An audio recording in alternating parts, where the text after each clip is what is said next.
Hey guys, it's Vampire Mike from Sega CD Universe, and I wanted to talk about The Garden Tool Massacre. This was a movie that had come out fairly recently from SRS Cinema.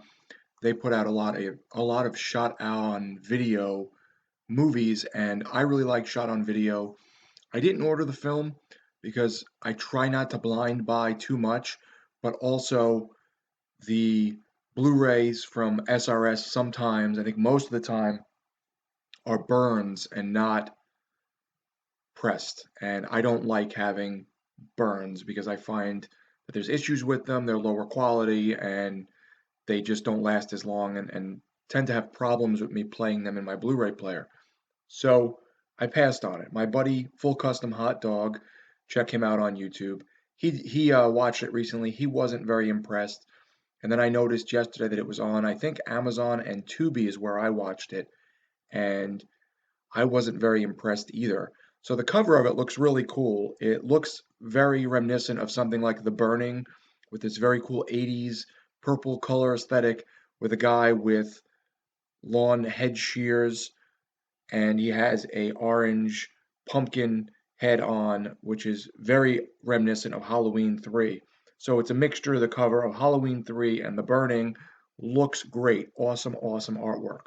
Totally pulls you in and makes you want to see the movie. The movie is about this guy who goes crazy, ends up in a mental institution, comes out, goes back to his old residence, and starts killing the people who now live there and are having a party. That's really it. The movie, as I said, is shot on video, so the quality is very poor, which sometimes adds to the aesthetic. In this instance, it was poor and okay. It sort of had a cool vibe going on in that regard, but you have to be into that kind of low quality, low budget schlock. Um, Most of the kills are off screen. There isn't much gore or anything major happening for a good portion of the movie, I felt. The other thing is, it's in the UK and they have very, very thick accents. So I had the subtitles on, but even then, I was having a hard time at points when I was just listening, hearing what they were saying because they had thick accents. They were speaking fast and sort of mumbling in ways. So that was a big downfall for me with the film is that I couldn't understand a lot of what they were saying, and for the most part, it really wasn't that important anyway. So that's really the gist of the story without spoiling too much. I felt like a lot didn't happen, and then by the end of the film, just kind of ended, and I was like, okay, it's a short movie. Luckily, it's only, I believe, an hour and 6 or an hour and 7 minutes. We got to the end of the film. My wife said, these are the slowest running credits ever. And I said, yeah, probably because they had to make them slow to lengthen the time so that the movie was longer. Because I was reading that part of the movie was filmed in like the movie is from 1997, but I think they just started filming in 97. They had whatever 30, 40 minutes done. Then they did some more in 98.